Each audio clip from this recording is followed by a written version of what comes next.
نہیں یہ پتا ہے کہ اگر اس کو یہاں پہ ہم روکیں گے تو پھر یہ رہ نہیں پائے گا. یعنی میرے وکیل نے عدالت میں یہ کہا تھا جج صاحب کو کہ اگر یہ غدار ہے نا تو آپ نے اس کو پھانسی سے کم سزا نہیں دینی کیونکہ اس الزام کے ساتھ یہ مر جائے گا ویسے ہی. تو بھائی جان میں بڑا حساس آدمی ہوں, میرے گھر والوں کو اس بات کا پتا ہے کہ میں چپ کر جاؤں گا نا تو میں ختم ہو جاؤں گا. ارشد بھائی کا بھی یہی پرابلم تھا, میں انہوں نے فون کر کے کہا تھا کہ سنا ہے شہر کی خاموشیوں پہ قہر ٹوٹے گا, کسی کا جسم بولے گا, کسی کی ذات بولے گی, اور تمہیں معلوم ہے کچھ بولنا کتنا ضروری ہے, اگر خاموش ہو جاؤ گے تو پھر مات بولے گی.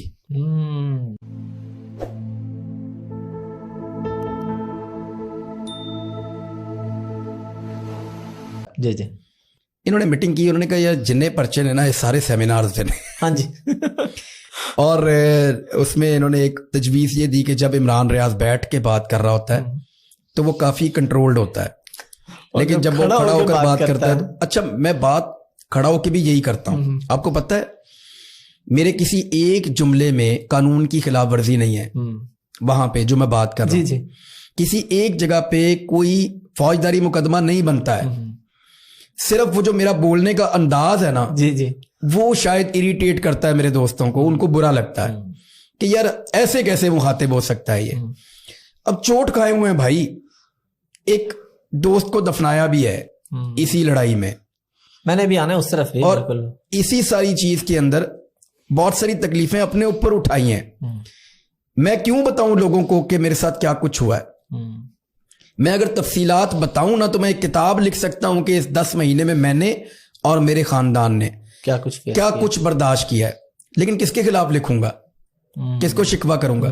کبھی کبھی دبے لفظوں میں اور اونچی آواز میں اگر شکوہ کرتا ہوں تو سن لیا کریں, یہ گزارش ہے, کیونکہ مجھے اس کے بعد تھوڑی دیر کے لیے سانس ٹھیک آتا ہے. تو کبھی بچوں نے نہیں آپ کو کہا, یا وائف نے کہا ہو, یا پیرنٹس نے کہا ہو کہ چھوڑ دیں, اتنا سچ نہیں بولنا چاہیے, ہمارے بارے میں سوچیں, ایک آلریڈی جنازہ اٹھ چکا ہے تو آپ کیوں اپنی لائف خطرے میں ڈالتے ہیں؟ کبھی سمجھانے کی کوشش نہیں کی خاندان میں؟ کسی نے سمجھانے کی کوشش کی چھڑ دو عمران یار, چھڑ دو, جو پتہ نہیں مجھے شاید یہ لوگ اس قابل نہیں سمجھتے کہ مجھے سمجھائیں. یہ میرے ساتھ ہی, میں ان کے بیچ میں پل کے بڑا ہوا ہوں, شاید وہ مجھے جانتے ہیں اور شاید مجھے وہ اس قابل ہی نہیں سمجھتے کہ وہ مجھے سمجھائیں.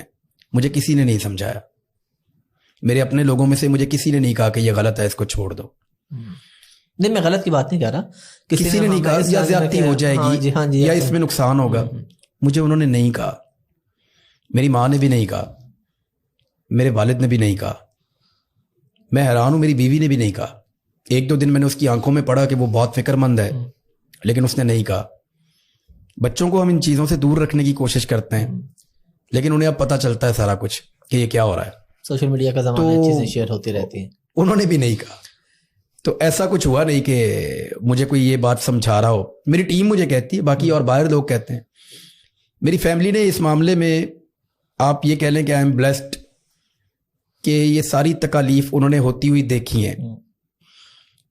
پتہ نہیں وہ یہ سوچتے ہیں کہ انہیں یہ پتہ ہے کہ اگر اس کو یہاں پہ ہم روکیں گے تو پھر یہ رہ نہیں پائے گا. یعنی میرے وکیل نے عدالت میں یہ کہا تھا جج صاحب کو کہ اگر یہ غدار ہے نا تو آپ نے اس کو پھانسی سے کم سزا نہیں دینی کیونکہ اس الزام کے ساتھ یہ مر جائے گا ویسے ہی. تو بھائی جان میں بڑا حساس آدمی ہوں, میرے گھر والوں کو اس بات کا پتہ ہے کہ میں چپ کر جاؤں گا نا تو میں ختم ہو جاؤں گا. ارشد بھائی کا بھی یہی پرابلم تھا, میں انہوں نے فون کر کے کہا تھا, میں نے کہا ارشد بھائی آپ ویلاگ شروع کریں. انہوں نے کہا میں کیا کروں گا؟ میں نے کہا ارشد بھائی اس کے کچھ فائدے ہوں گے, اور سب سے بڑا فائدہ یہ ہوگا کہ آپ کے اندر جو ہے وہ باہر نکلے گا. آپ اگر نہیں بولیں گے نا تو آپ گھٹنا شروع ہو جائیں گے. بالکل. تو پھر ارشد بھائی نے جب ویلاگ شروع کیا تو ان کو اچھا فیل ہوا. تو بات یہ ہے کہ وہ مجھے ایک شعر بھی یاد آ گیا کہ سنا ہے شہر کی خاموشیوں پہ قہر ٹوٹے گا, کسی کا جسم بولے گا, کسی کی ذات بولے گی, اور تمہیں معلوم ہے کچھ بولنا کتنا ضروری ہے, اگر خاموش ہو جاؤ گے تو پھر مات بولے گی. تو پھر بولتے رہنا چاہیے. بے شک آپ سینسرڈ بولیں لیکن آپ ٹھیک بات کرتے رہیں.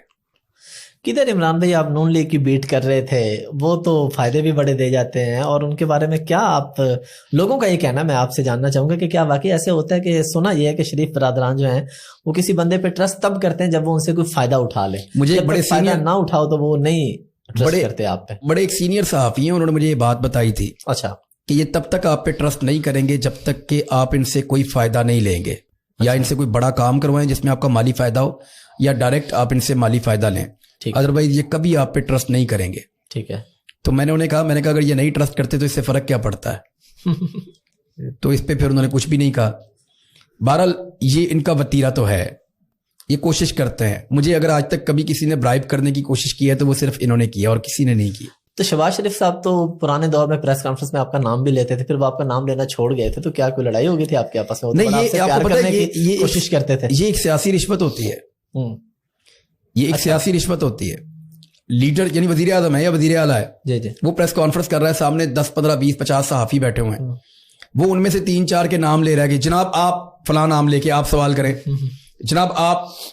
تو وہ صحافی کی پہچان بنتی ہے, پورے پاکستان کی بیوروکریسی کو پتہ چلتا ہے کہ بھئی اس کو وزیر اعظم یا وزیر اعلیٰ ذاتی حیثیت میں جانتا ہے, اس کی ایکسیس ہے اور وہ اس کا احترام کرتا ہے.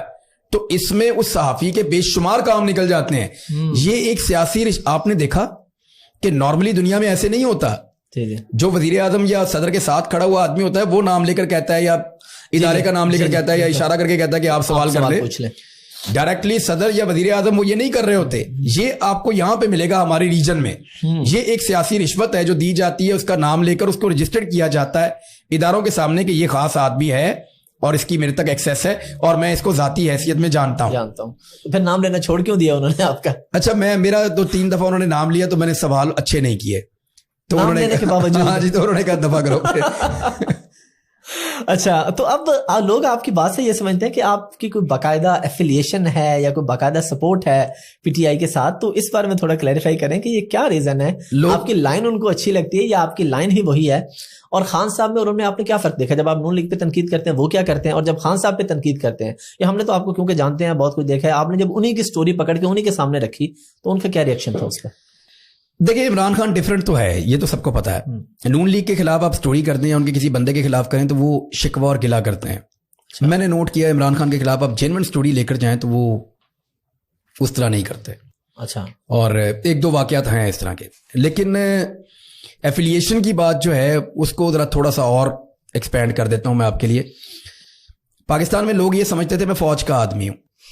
میری ٹرولنگ ہوتی تھی سر پہ ٹوپی پہنا کے, چھوٹی سی مونچھیں بنا کے, ہٹلر والی, ادھر بیچ شیل, مجھے بڑی اچھی لگتی ہے وہ تصویر. اچھا, اور میں نے سوچا, میں نے کہا کاش میں فوجی ہوتا اس طرح کا, کہ مجھے تو وردی اچھی بھی لگ رہی ہے. تو وہ پھر لوگوں کی غلط فہمی دور ہوئی. ابھی لوگوں کو لگتا ہے کہ میں پاکستان تحریک انصاف کو بہت زیادہ فیور کر رہا ہوں, اور میں کر بھی رہا ہوں. اس کا ریزن یہ ہے کہ جب 95% میڈیا ایک آدمی کو اکیلے کو مار رہا ہے اور ایون پروپیگنڈا کر رہا ہے غلط خبروں کے اوپر, تو اس کی آواز بالکل دب جائے گی. پھر اس کی آواز سنوانا میں سمجھتا ہوں کہ ذمہ داری ہے میری, کہ اگر سارے مل کے اس کی آواز دبا رہے ہیں تو میں اس کی آواز سنواؤں. اب اس میں اگر لوگوں کو یہ لگتا ہے کہ اس کو فیور مل رہی ہے تو بھائی مل رہی ہے.